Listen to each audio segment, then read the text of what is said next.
You're listening to the Paranormal UK Radio Network.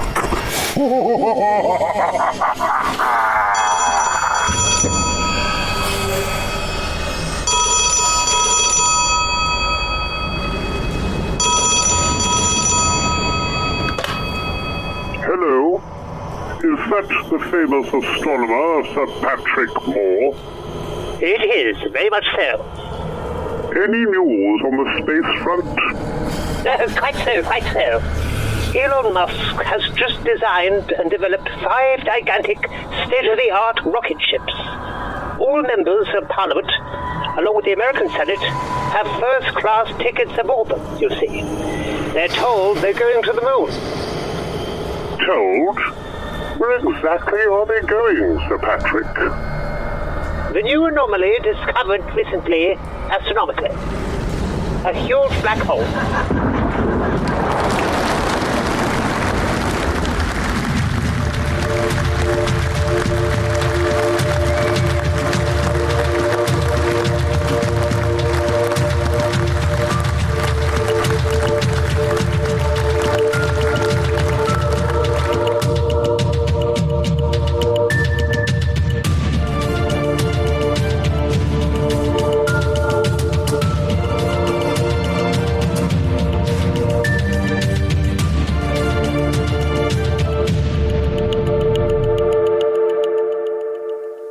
This is the part 2 with Connie Willis, founder and host of Blue Rock Talk and Coast to Coast host to AM since 2014. Hi, Connie, how are you? I'm doing pretty good. How are you doing, Philip?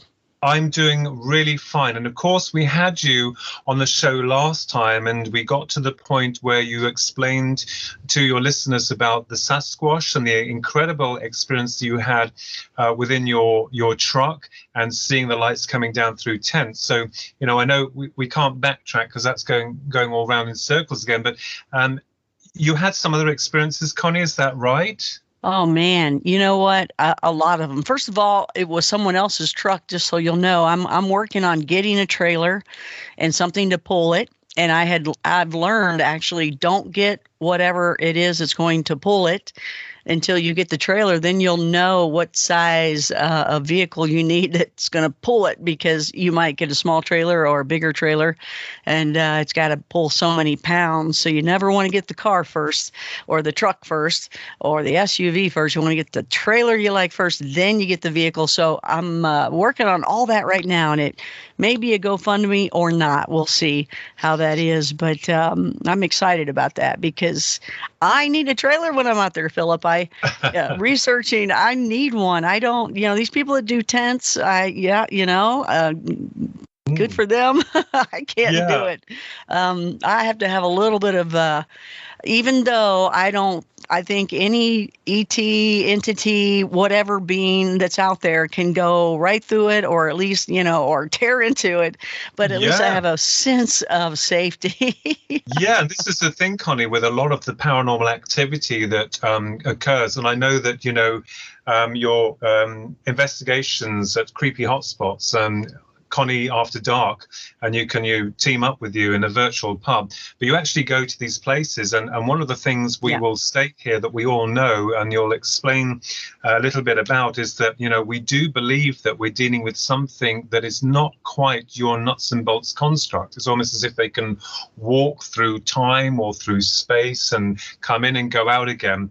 But you actually have these creepy hotspots where you take people on investigations. Do you want to talk a little bit about that, Connie? I do. And I do want to say that I love, what's the proper way to say it? Brits or what? What's the proper way to say? Well, the Brits is the way, Brits or British, yes. British, okay.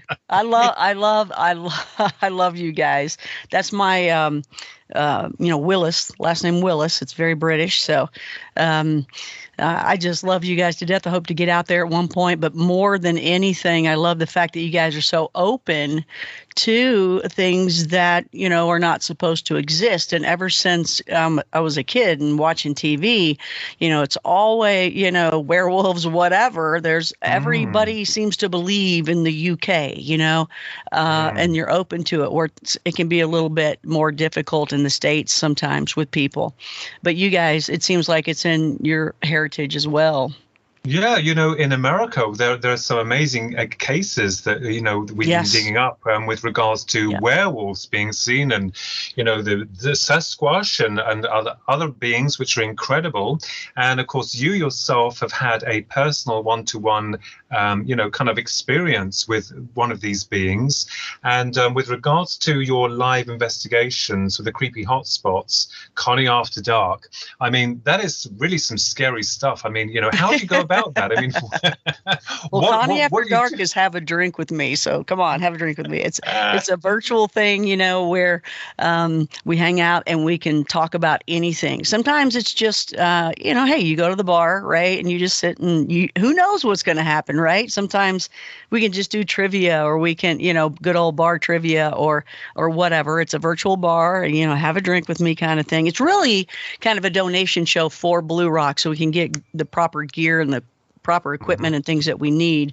But, we also have people in and they show pictures, they show audio of what they've done, because for the most part, everybody's into seeing this cool type of evidence. But you go over to Blue Rock Talk like you're talking about, and that is the Far Out Thursday, which you and Ronnie have been on, and then or about to go on. Yeah. Actually, wait a minute. Yeah, we are. We when this airs, you'll have been on. Cut, edit. Okay. You both, honorary Blue Rockers, as Philip and Ronnie. Yay! But that is the Far Out Thursday, the Bigfoot Friday, and the creepy hotspots. And yeah, it's seen some incredible things, whether it's just being out and about myself alone or with other people, or when it comes to the show. And one of the ones that you might find pretty interesting is, just as interesting as the last one, talking about that. I mean, you can't do any better than, one of them looking in the window at you within a vehicle, and then seeing beams of light and things like that. Yeah. But there was a time I was at, I was just, some friends of mine, their Sasquatch Journey is the name of them on YouTube. You can find them.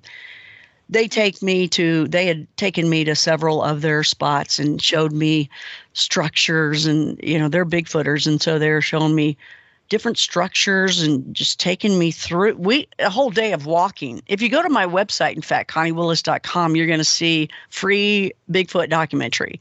You'll see them taking me out there. And it's just a day, just like 7 hours of stuff. It's like, wait a minute, look at all this stuff. If you don't believe, this will definitely get you to the point of, oh my gosh, there's something to that. And you're going to start noticing things when you go into any woods, forest, parks, anything like that. But one of the times they took me out, three of us were scaling one part of a mountainside.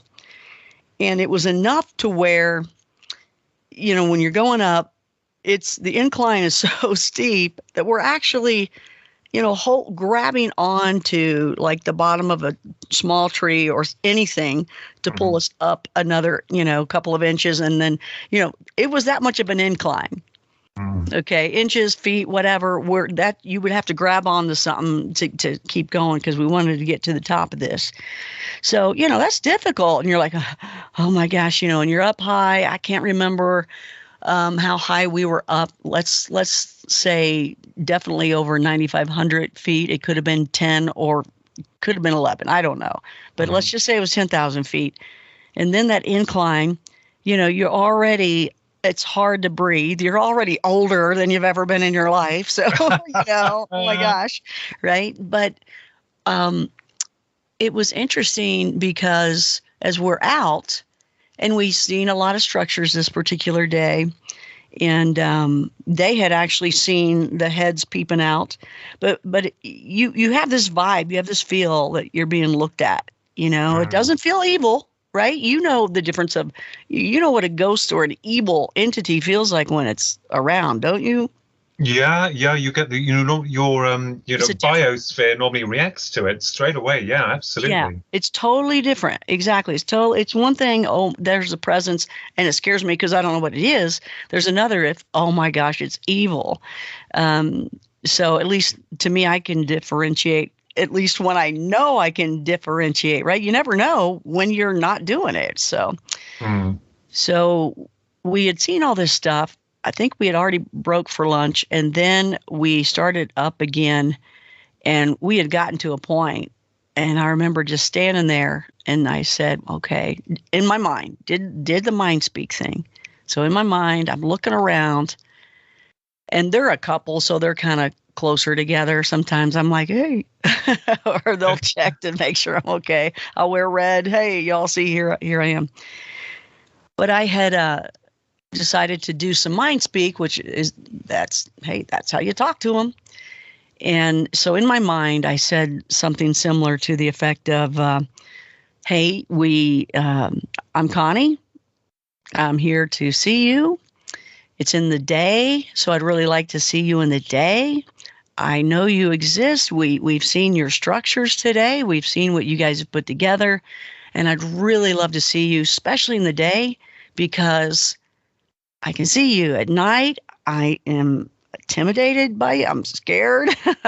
And I'm only scared because, you're not supposed to exist. It's really strange. You guys are so much more advanced. I just did that kind of thing. And I did it all in my mind. I did it slowly, and I made sure I pronounced every syllable. I didn't just blow by it. Like, you can think, nowadays, because we think so fast about something, let's say an ice cream truck goes by. You basically just maybe in your head go ice cream, but you don't think about, okay, I'm going to run over there. I'm going to wave a quarter, whatever, there's a whole lot to it. So I just made each step and each thought known. So be very elementary is what I would suggest. That's what I was. And, that was it. I said it and just let it go. And we started walking and then, going parallel, then climbing up more and then parallel and climbing up more and grabbing a tree and pulling ourselves up with one hand and then grabbing another tree with the left hand and getting up into, you find out if your hiking shoes are good or not at that point with inclines like that, if it's going to grab on or you really just got, some sneakers on. Somebody commented, they said, you don't have hiking shoes on, you got sneakers. I'm like, God, no, not a good idea. No, I don't. These are official. No, you'll find out, right? And so at one point, as I was walking parallel at this point, and they were, to the left of me and right to me. But this is what I saw. I saw something come up to a tree from afar. I cannot tell you how far away it was specifically because it dipped down to a valley. And when you're up higher in the mountains, it can just dip and then come back up. And you don't know how much land is in between that dip when you just see the other side. So I don't know exactly how far away it was, but I could see if anybody was over there, I could certainly see them. I could not see if they were blinking or anything like that, but I could see them, their whole body, if anybody was over there. And I could tell you the colors of their clothes and things like that, So if that gives you an idea, usually I think of it in golf terms. So let me see if what would I use? That might be 100 yards or less, 80 yards away in golf. In golf. So I looked over and something had run up to a tree, and it was interesting because it ran up. I saw it real quickly come up to a tree, and it like put its hand on the tree, and it was so fast. It was almost like it just put on a brake and just. That's what was weird. It kind of, I'm not saying it came out of thin air, and I'm not saying I saw it run up to that tree. I saw like 1 foot into like the tree, like like it just came running up and just grabbed the tree, just stopped, put on the brakes and stopped. And I was like, wow, this thing, you just instantly knew it had precision to it. It had execution to it. It had purpose. It just instantly, and it caught my eye, and I was like, oh, wow, look at that. You knew they come from another area. You knew it came from another direction. And it kind of, when it stopped itself, it also leaned back a little bit, like, you might run and you grab the tree and you go back a little bit to help stop yourself. And then it pivoted and it ended up in the direction of going straight up the mountain. So this incredible incline where we are pulling ourselves up by being, on our knees and grabbing the tree and in different parts. Sometimes you might get lucky and it's a little easier, but it's the Rockies. Okay. That's why they call them the Rockies. It's rock. And if you get some trees, some of them are going to be just little thin little things, and you got to be careful that so it wasn't to where we were rock climbing straight up. Don't get me wrong, but it was something you didn't want to slide down. It would hurt. So this thing pivots and I'm seeing what looks like a man. And, it's crazy because we're out there to see one of these. But when you see it, by the way, I was asking it, I'd like to see you full bodied. I'd really like to see you full bodied, but I still want to feel good about it. I don't want to feel afraid. So I do want to see you full bodied, but I don't want it to be in a situation where I'm scared to death. I mentioned that in the mind speak. Okay. So here this thing runs up to it and then it pivots and then it starts going up the mountainside, goes up the mountainside. Big difference. It starts walking up and I'm looking, I see it. And I say, hey, do y'all see this? You see that man over there? And, they're kind of a little bit far away, but they weren't to where they could have seen it. And the interesting thing was, it's Tony and Ingrid are their names. And so Tony is actually filming everything. And this is weird because normally if I even said anything about look here or do you see this or anything, he would point that camera right where I would say that. He didn't. He pointed it down toward me. And it was like, no, look that way, over that way.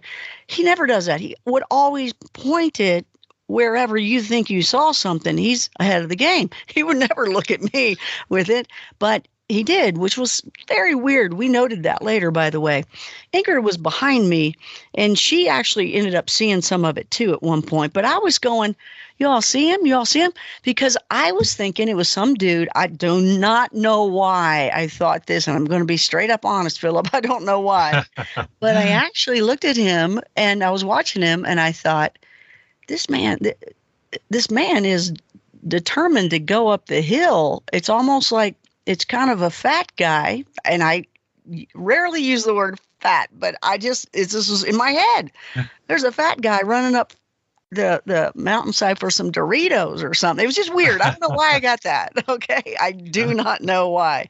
And then I was thinking, well, there's gold and there's a lot of people that's gold country there. So a lot of people say they'll find areas of gold and they'll protect it and they'll be out there and you'll run into those people and you better watch it. They'll shoot you.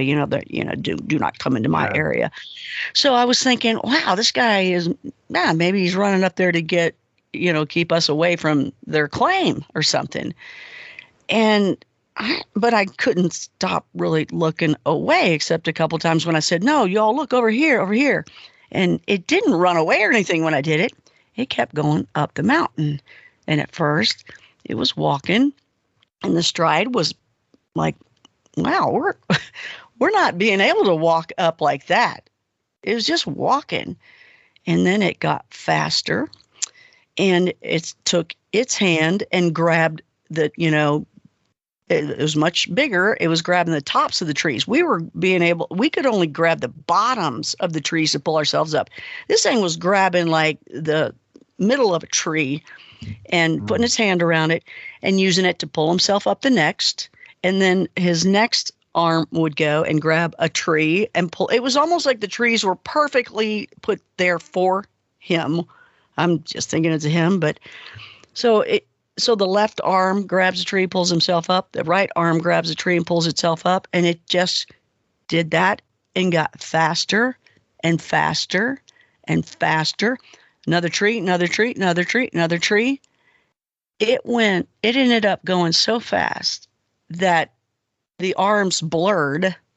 They literally blurred at the end. That's how fast it was going. Wow. And it was gone. You know, it's really strange, Connie, because there are some things you've said there which happen quite a lot.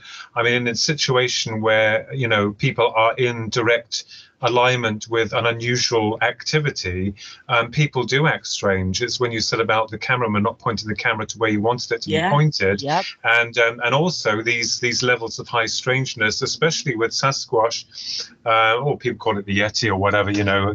But you know, they what's interesting about them also is that there's Philip, communication. you're the only one I know that calls them the Yeti.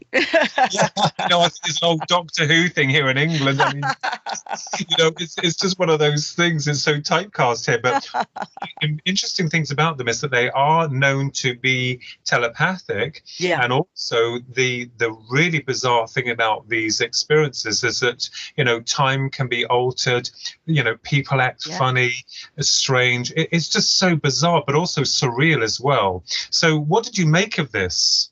Well, you know, going back and looking at it and watching it, I was just in awe at one point because I don't know where I got the Doritos the thing and then the gold thing. Now I could tell the gold thing was my thought for sure, but there were, you know, these things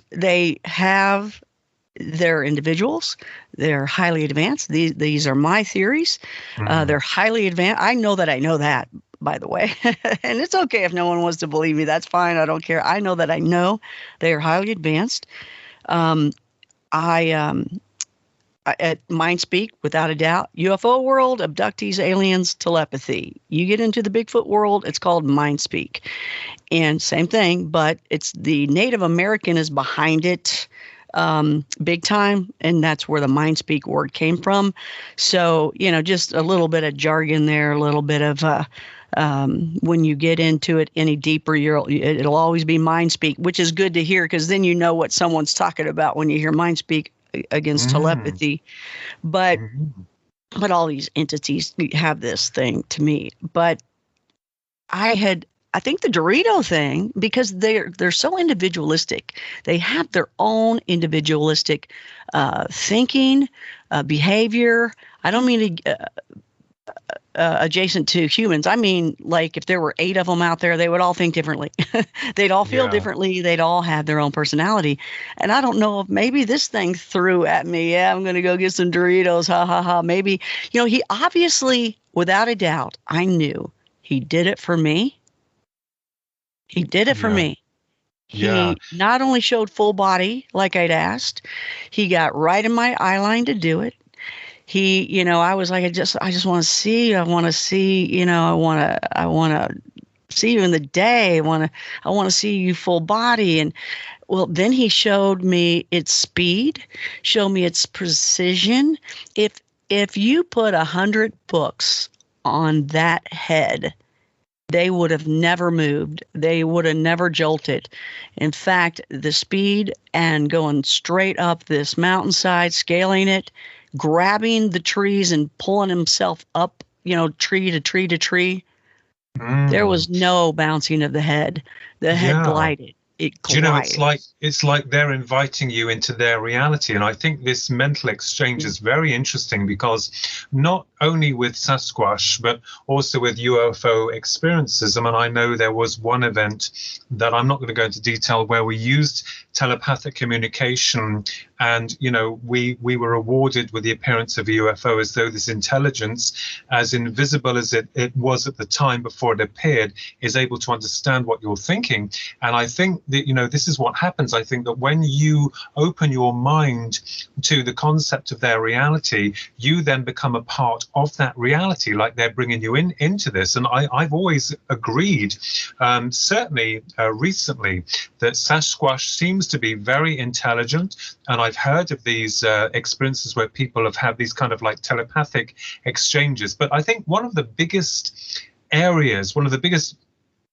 problems that most people have is whether or not, people think that they're benign or that they're evil. And, the other thing is that with regards to the experiences in the national parks, where you get these disturbing cases where, Sasquatch has been seen and people have disappeared.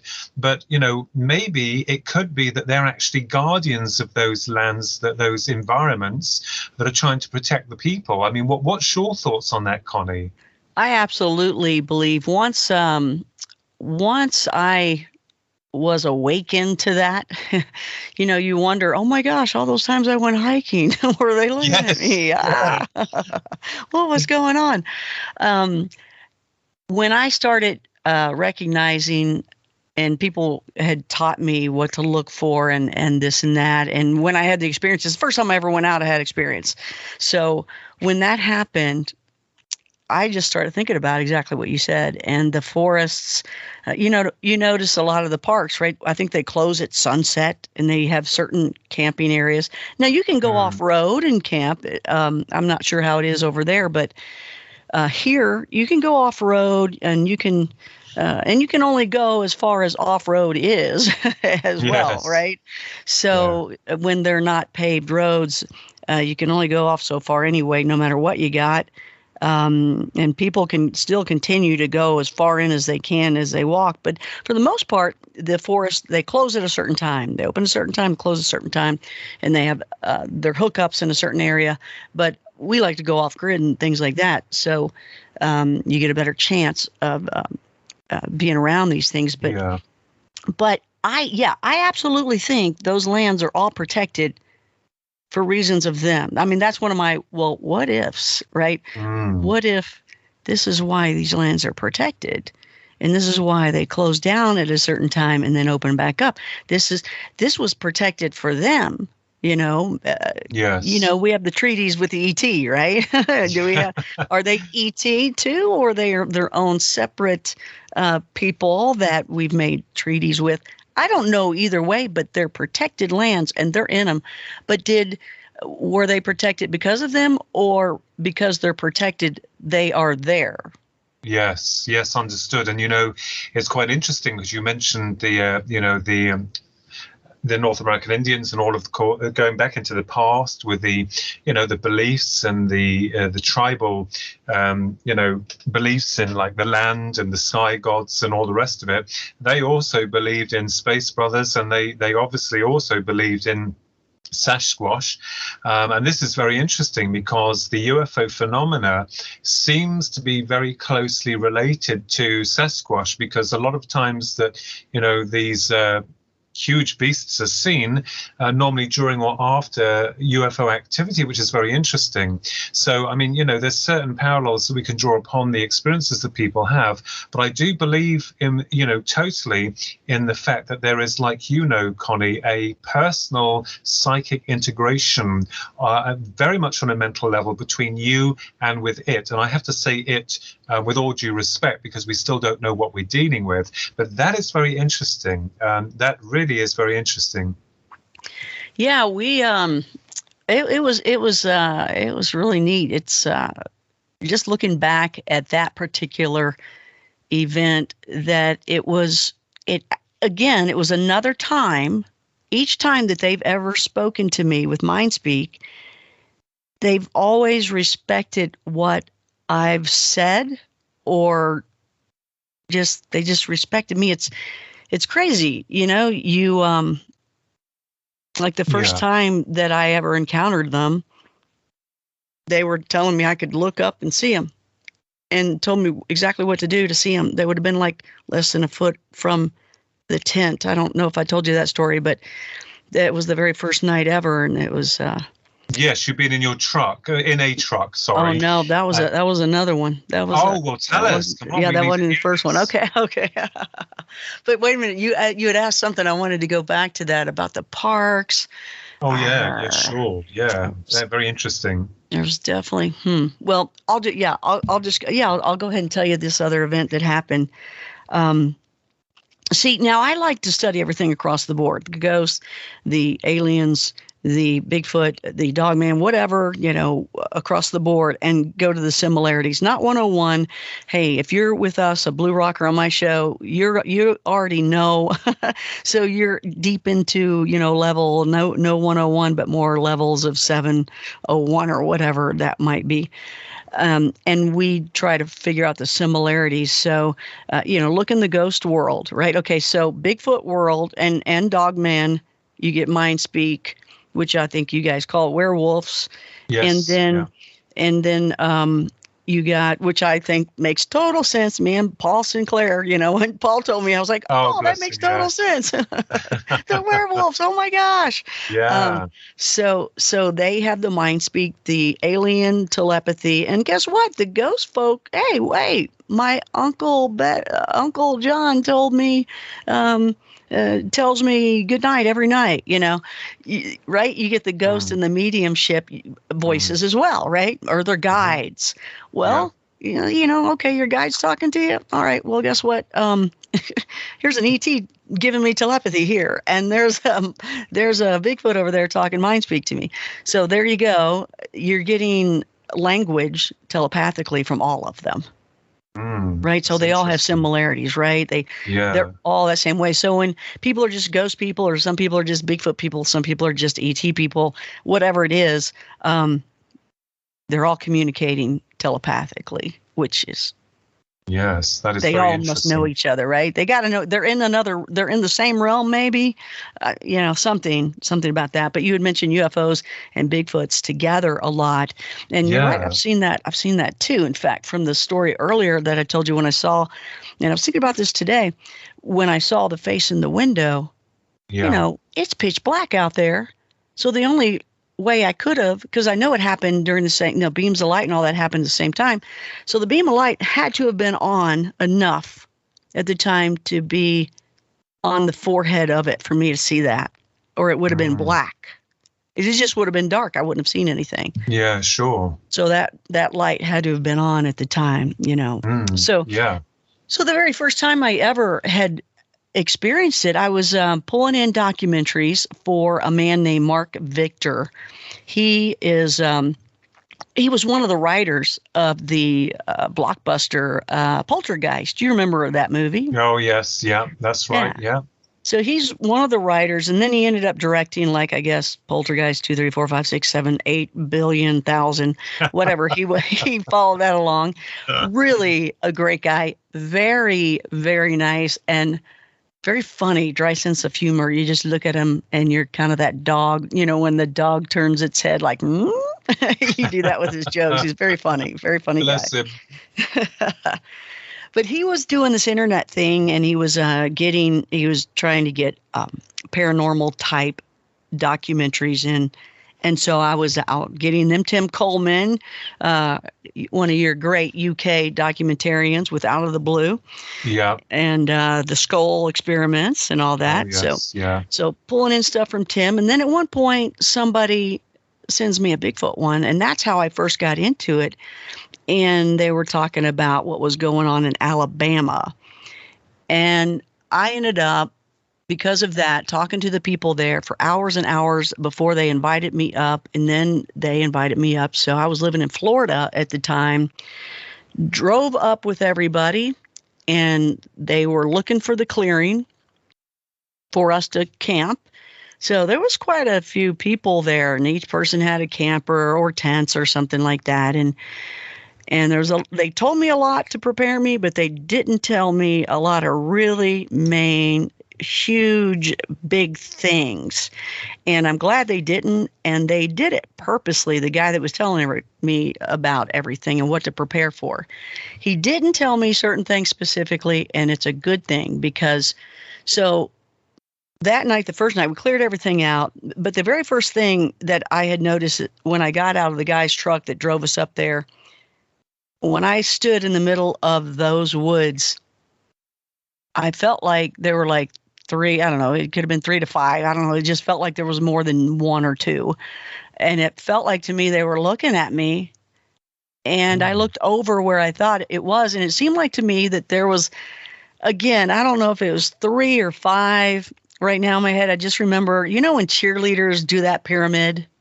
Oh, yeah, It, sure. yeah, it looked like that, but they were Bigfoot. And I thought, God. what? And they were really squished together. And that was the image I had in my head. And I said something to the guy. I said, man, I feel like there's some over there looking at me. And they, I described just what I described to you. And the guy laughed and goes, sounds about right. And I thought, what? Really? Really? They would do that? Okay. And anyway, I turned to my right. And right as I turned to my right, it was just a step. And I encourage everybody that if they ever get a thought in their head, just say it out loud. Always say it out loud for reasons of other people hearing it and the fact that you have spit it back out yourself too, so you'll remember it. And also imprint it as much as you can in your head. And I just got this knowing, and I just spit it out. I'm so glad something had me do that. But I'd got that they are highly advanced and they're everywhere. I got that in my head and I repeated it immediately. I had a knowing. I knew that I knew they are highly advanced and they're everywhere. That was what they gave me. Some people call that a thought placement, not necessarily mind speak, but a thought placement. Here's that thought. Boom. Your little download. Boom. Right. You know. Yeah. Download. Yeah, sure. So, and I had to know, I knew, oh my gosh, they're highly advanced and they're everywhere. And it was just, that was it. There was no ifs, ands, or buts. Nobody can change that for me. So I'm thinking, wow, I just got this knowledge. Holy cow. Well, anyway, that night, I'm in one of those campers that, you can pull behind. It's a trailer that you can pull, a little tiny itty bitty thing you pull behind a car, but then you open it up and there's a bed on the left and a bed on the right. One of those type of campers. Oh, right. Yeah, Does that make sense to you? Yes. Okay. Yeah, absolutely, Connie. Yeah. So somebody's on the other side over there, and I'm on the other, and I'm that person that's always the last person to sleep, whether it's a slumber party or what. I'm like, hey, I'm the last person. I want to know everything. What's going on. So I was laying on my left side, curled up in a little ball. And I'm just thinking, man, I feel like I'm just stretched out here in the open. There's still a tent around me, but that's all it is, right? It's just a little bit of fabric or whatever it's made of. And I don't like it. I feel like anybody can do whatever they want. And so I'm laying there, and I'm just thinking the time was maybe around 2:45 or 1:45. I'm not sure what it was, but it was late, maybe more 2:45. But I would say that I might have been asleep maybe into 45 minutes or less. I don't know. But I can tell you it was a long day and a long couple of days, because we had gotten together before that, but weren't where we were yet. And I was pretty exhausted. I didn't have much sleep. So how once you fall, you're like out of it, right? Yeah. Yeah. Well, about, again, maybe about 45 minutes into my sleep, I was awakened. And it was very unique how I was awakened. And I have done a lot along the way to recognize these things and remember them. And I think that's the most important thing to ever do. Imprint these things. Remember, notice that, okay, so I'm laying on my left side, and all of a sudden I'm wide awake. My eyes open. And I'm this is my thoughts inside my head. Why am I okay? I'm awake. Why am I awake? Why do I feel so good? And I didn't want to move. I didn't even think about moving. So I don't know if I was zapped or not. I didn't think about moving. In fact, I just didn't think about it. I wasn't trying to. I just recognized, okay, why am I awake? I should be asleep. I should be groggy, and I feel really good. I feel really good. Every cell in my body is awake, and I feel good. Why would that be?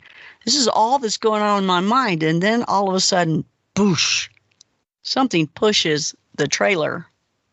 Oh, God. Yeah, exactly. And I'll be out of there. I'm thinking, okay, now, wow, what was that? Okay. Well, could have been the guy on the other side where my back is to him. It could have been him. Okay, maybe that's him moving. So that's what I thought. It's that guy. And then it happened again. right after that. It wasn't long. It was, okay, yeah, it was him. Boof. Same exact place, same exact push.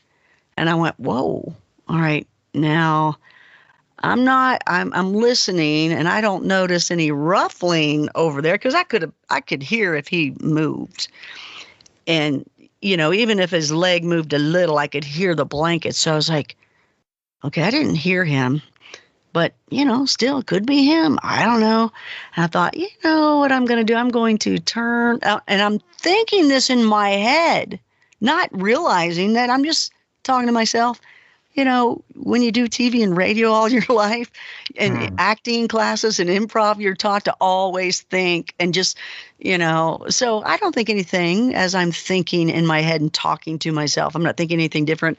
That's just what we do in this world of broadcasting and stuff. So I thought, I'm going to turn over on my right side as if I'm sleeping. I'm going to turn over that way and I'm going to be able to see that person over there and I'm going to see if that's them moving and if it's doing that. And I think at this time, I had said, well, it's only happening on one side. Let's see if it happens on the other side. Now, you get a little scrambled in the mind. So, but this is basically what had happened. So I rolled over, but I think it happened before I rolled over. The push came from another angle. It was a whole nother side. And I noticed I don't hear any twigs breaking. I don't hear any leaves. There were leaves everywhere that would crunch. I didn't hear anything like that. So it's not a bear or anything like that or any person out there walking around. And it pushed from the other side. That's when I got alarmed because I looked over and that dude was out. No movement happening. And that's when I got alarmed like, oh my gosh, there's something out there. And yet, it happened from the other side, and it's reacting as I'm saying it, and all that combined, I was just like, oh my gosh. And then, let me see if I can remember this exactly. But as I'm getting aware that something is really going on, it wasn't the exact words at this point. It was more of probably a thought placement, as people would call it, where I knew and had this like message delivered and received to basically, you can see me if you sit up and then unzip that one part of the tent, which at that point there'd still be a screen in between, but for the airflow kind of thing, one of those kind of zipper windows. So it was something had gave me that, not with words, but I instantly knew that I could sit up and it was something was telling me I could sit up and unzip it and I would see them. And so it wasn't words that I got. Usually with telepathy, I get their words like I pronounce them. This was just a knowing, but it was also an invite. So it was a personal knowing, if that makes sense. So I said instantly back from that, I said, oh no. I was, oh no. I was like, oh no. And I had a realization. It seemed like to me I would have seen two. Seems like I would have seen one really close up and one right, maybe 4 or 5 feet behind. And I said, oh no. And it said, and then I got exact words. Well, isn't this what you came for? Exact words. Yeah. Well, isn't this what you came for? And I said back, and I don't know how, none of this was words out loud. This was all within. It was very natural to have this conversation going. I said, well, yeah, I guess you're right, but I'm just not ready yet. I'm talking to something within, like, it's a normal, natural thing. No thoughts of, wait, this is weird. None of that. Just like, well, no, I'm just not ready. I mean, this is the first time I ever came out. People don't ever get, they don't see things for 20 years, I'm being told. And here I am, and it said, what did it do? Let's see. I'm trying, I'm going to remember something later, but I actually have video of it that I'll play because I did it the next day I recorded what had happened. But it said, "Isn't that what you came for?" Yeah, no. And so it released. I thought it said something else, and it may have. It's just, your mind gets scrambled. Yeah, and I think write these things down. The fear as well. I mean, you're going to be in a situation where you've got the opportunity of opening the zip. I didn't have fear. Oh, it wasn't fear. Oh. You know what? I did. My body, every cell felt great. I felt good. It wasn't. Do you think, sorry to interrupt, Craig, do you think that was projected from the Sasquatch or the beings responsible to you? Do you think that was them making you feel that way? I think it's them. I think I don't know if we enter into their realm or they have this energy around them, or that's part of what they do. They put you in something to where maybe you can see and hear them, some sort of bubble. I don't know. But any experiences I've ever had with I never feel temperature. I don't feel feelings. None of those things. The five senses are gone. And time, I think time even stops. Yes. Now that's another very interesting aspect to the phenomena. And this is why you hear a lot of cases of people that just disappear. They could be disappearing for other reasons. And, we've got to look at the subject matter two different ways. But a lot of people are in agreement that the Sasquatch is a very peaceful, very loving, and as you've stated, very intelligent being. And it's just fascinating that they may have been taking you into their domain, into their dimension, and subsequent to that, like abductions and other paranormal activity, it's almost as if the person becomes sedated. That is interesting. That's fascinating, Connie. Yeah, it definitely happens, and it was interesting too that when I was explaining to them, hey, I remember King Kong movies. I mean, all this stuff was just rushing out. The King Kong movies when a kid, I was a little 3-year-old and seeing it at the drive-in, and it's just scary, and I'm just not ready yet. And it just, you felt this release of, okay. And then I heard where they were, some guy had set up a table, and he had things where they would, specifically, he wanted them to do this, where they would pick it up, look at it, and put it back down. And they were doing that. And so then that was it. They released me. They didn't push it. They didn't force it, but they let me know, if you unzip it right here, you will see us. And then they had said, isn't this what you came for? And so, well, this is what you came for, isn't it? It was like that. Well, this is what you came for, isn't it? Okay, so there's a comma, there's a question mark, there's a contraction, all this stuff is in there. And I'm going, well, I just got here. It's the first time. I never thought it was going to happen on the first night, So now it was important because one of the other things I said to them was, well, I'm not ready to see your face yet. I'm not, this is all coming so fast. I just now started thinking about you all a couple of weeks ago and never really thought about you. And now here I am, and people tell me they don't ever see you. And so I had said, your face, it might be frightening to me. I don't know if I can handle that. So all these things were coming out. Now, again, I think it was the next night, and it could have been the next weekend because we did 2 weekends in a row or so.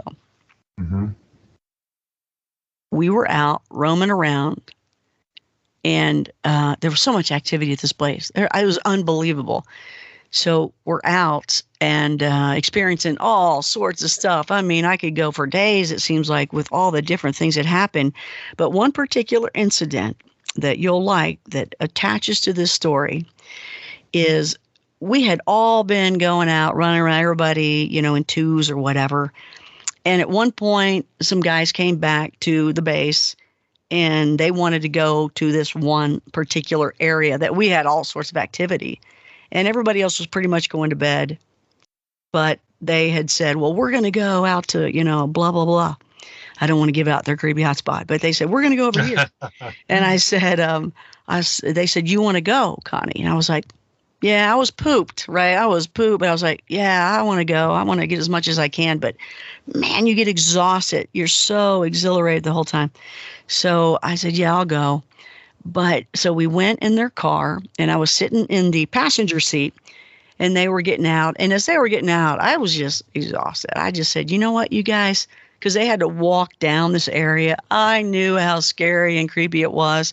And I had just done all that. I knew where they were walking into, and I was just like, I just don't think I could do it again. I don't care if y'all are on each side of me. I just don't think I could. This is me just thinking. And so I said, y'all, can I just stay in the car? Because I know they'll be up. I said, y'all okay with that? Can I just stay here? They're like, yeah, sure, no problem. I said, and the guy kept the keys in there. And he looked at me, and he goes, now, do you want the car turned on or not? That's where, he looked at me, and I thought, oh, wow, that's actually a big decision is what I'm thinking in my mind. That's a big decision right now. And I said, why don't you leave it on right now? And then I can kind of decide along the way. He goes, yeah, okay. Because he looked at me too like, oh, he knew that was a huge decision too. So they left, and I thought to myself, what am I doing here? Why I am now left alone in a vehicle in one area while they go walking, quite a bit. Everybody else is at base camp. What did I just do? So I thought, oh man. And I thought, do I have the engine on or not? Okay. If I have the engine on, they may not come close. However, it might draw them here because they're going to go, what's the engine? What's going on over there? Because they're very curious. Yeah. And then I thought, well, if I turn it off, they're definitely going to come up here, and I'm going to see what I am so afraid to see, and that's a face in a window. I've seen these documentaries where people say, we had a flat tire, we had to stay the night next to this in the middle of nowhere, and we woke up to this face. And I just thought that's going to happen. So I'm sitting there debating on or off, on or off, on or off. I got to tell you, I don't even remember what I ended up doing. Because I think I turned it off at one point and then went, oh my gosh, turn it back on. Maybe the motor will scare them. But I'm sitting there and I'm just like, I don't know what I'm doing here. And I know they're way over there to the right. And I wonder what they're experiencing. And I'm just thinking in my head. And I just said to myself, I said, I wonder why they hide from us. Yeah. And I got a response. And it was, because our face frightens you, and that makes us sad. Interesting. Is that amazing? Yeah, that would make sense, in a lot of ways. I mean, we are so far removed, in terms of our attitude with these beings, with these creatures. And I don't mean to belittle them by using the word creatures, because they obviously are highly evolved. But that is very interesting. That's kind of like amazing. Yeah. Well, it took me a while to even think back later. It's funny because like Travis Walton, later on he decided, hey, I think they actually saved my life. Yes. Well, it was, right. So it was, I don't know if it was, I think it was a couple of years later actually with me where I realized, wait a minute. I told them your face frightens me. That's why I don't want to look at you. The same word. And here was one of them, I guess maybe it was the same one. Maybe it they say they like you or they don't. So maybe this particular one was, I found me interesting. And it had said that had to be the same one to me, because they had said, well, our face frightens you, and that makes us sad. And I'm the one who said, well, your face is good. I can't look at your face. But not only did it refer back to what I had said to it, but it also had feelings. It makes me, makes us sad. Yeah. Wow, these things got feelings. And this is, this one was repeating back what I said. So that's crazy. Yeah, and it's really incredible. I mean, you begin, I think, when you start researching the phenomena, kind of like can obviously attune itself to your consciousness, to your vibration, to your energy, and it knows good from bad. I mean, yes, we will be frightened, we will be scared, because that's a human reaction when the fear sets in. But it feels to me like, as you've explained, Connie, they brought you into that area of their realm to kind of like anesthetize you so that you wouldn't be afraid, that you wouldn't be scared. And it'll be interesting to see where your future exploits into the these huge areas, and what that will reveal to you later on. Because most people go out there and think, I want to see Sasquatch today, or I want to see a UFO today. It doesn't happen that way. And I believe in what you're saying, that you need to build up some kind of relationship, or a kind of like an inward knowing that you're prepared and you're ready for this. Yeah, there's definitely a relationship that happens, but it's always got to start, right? So I think they're the ones that make that decision. You can go out there. They know why you're there. They're going to decide if maybe you're worthy or not, I guess. Yeah, that makes sense. I mean, if nobody, we don't know anything, right? We know nothing, but nothing. I know they are highly advanced. Yeah, but I have noticed, and that's all I can do is the things that I experience. I noticed, even when they're around the camper pushing it, there was no walking around, and it was pushed from the whole other side, and there was no walking around. And these things are huge, and they're not, it's not like, even if it hopped over or whatever it did, even if it took 2 steps to get around the other side, didn't hear anything. And the next day, when I had told the one guy that was teaching me everything, I said, I think, because you don't wake up going, hey, you're not even sure. You're just like, did that really happen? It was so natural. It's so natural, just like abductions. It's so natural when you're out at these random things. And so I had said to the guy, I think it talked to me. And then he was, well, what did they say? And I told him about the rock, and he said, I didn't tell you this, but those particular trailers are always rocked. I was like, well, it's a good thing you didn't tell me. I would have never been in there. I've been wherever you were, right next to you. It's interesting, Connie, because, we have a lady here in England, Deborah Hatswell, and she had an experience with Sasquatch when she was a young lass, and she now has spent the rest of her life researching and looking into the phenomena. And this is what happens with a lot of, those people who have had an experience. I mean, ufologist, or, searching for the dogman or the Sasquatch. It's really interesting to see how we evolve on an individual level by, reaching out to these alternative dimensions of reality. And our concept of, the way we view Sasquatch is like, oh, it's just a big ape man. But is it? Because obviously researchers like yourself are beginning to understand that they're far more intelligent and evolved than we are. We just think that, you've got to have computers to be intelligent. Well, they may do it via the mind, which they obviously do, which is incredible. Yeah, they are not apes at all. They're not apes at all. They are highly intelligent. I don't know what their part is. I don't know what their role is, but even when I told the guy that's been out there for years, when you know who has seen or heard these things, because if you have, you instantly know when someone else does by the way they tell the story and how they describe it and what happens. You just know. You're like, yep. And you compare notes, and you're going, man, what is it? And what else can we do? What can we say? What can we remember to ask? Or, it's just an amazing awakening, and they're everywhere.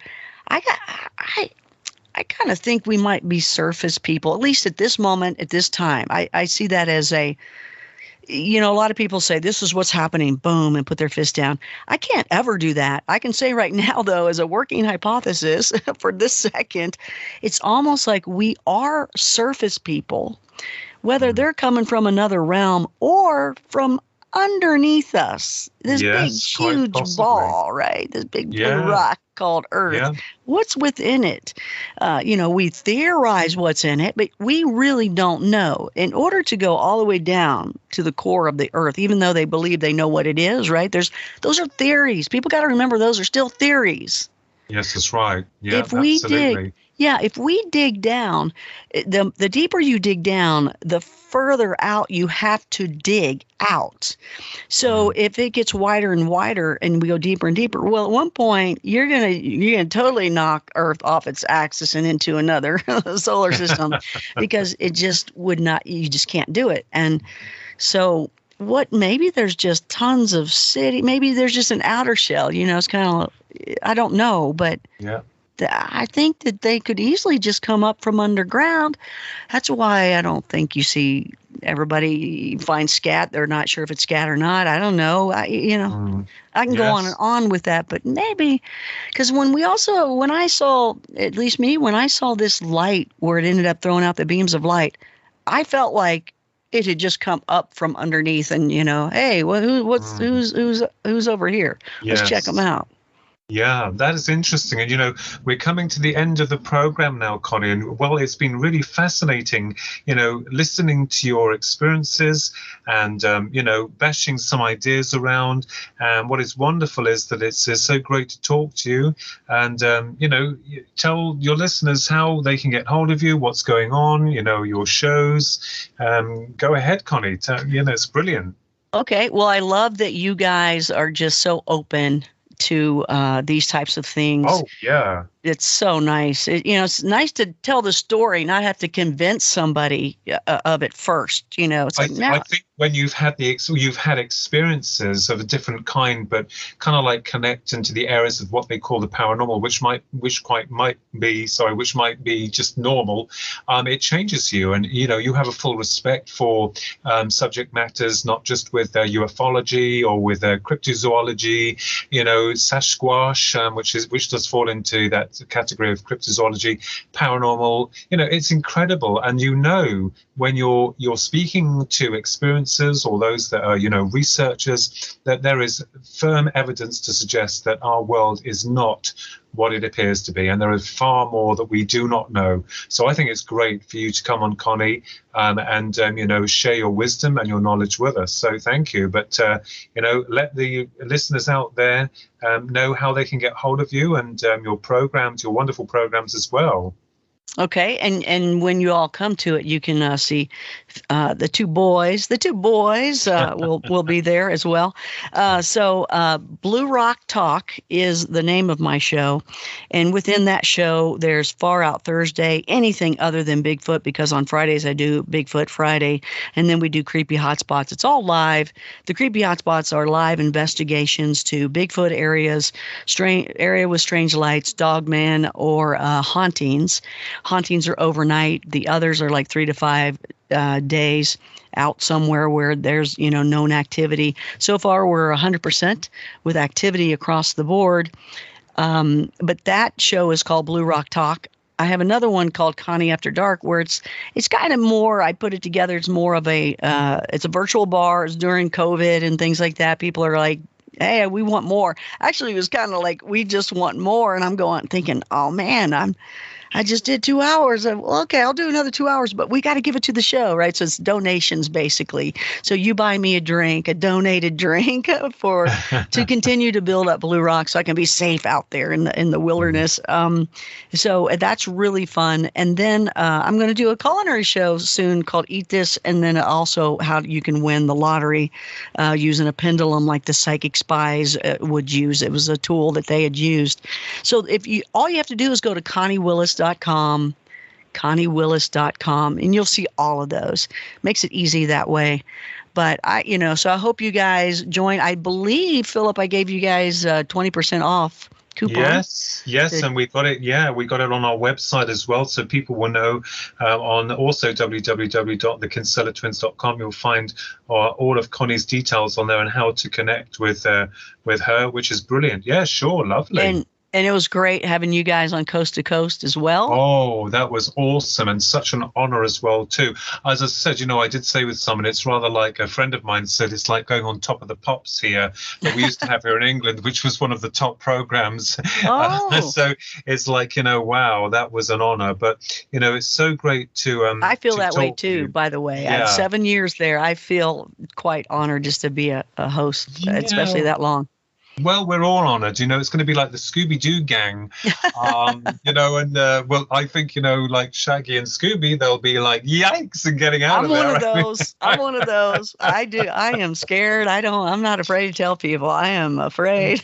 Yeah, but thank you so much, Connie, and brilliant. And we'll have you back on in a future show to see what else has been going on. And thank you very much. Thank you guys. You guys are awesome. I love you to death. Y'all, the other day, by the way, one of them was there, then the other one stepped in, and I didn't realize it. I thought they were kidding me. They're that much alike until I asked one of you guys to put your head in. Right? I think it was Ronnie stepped in. I said, "No, Philip, put your head back in." You are twins. I didn't believe you.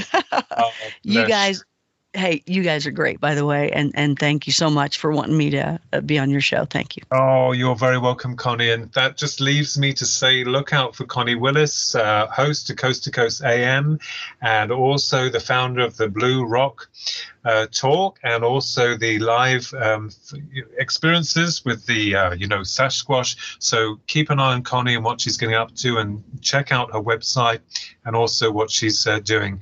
And you've been listening to Twin Souls, brought to you in association with the Paranormal UK Radio Network. Stay safe, keep your eyes to the skies.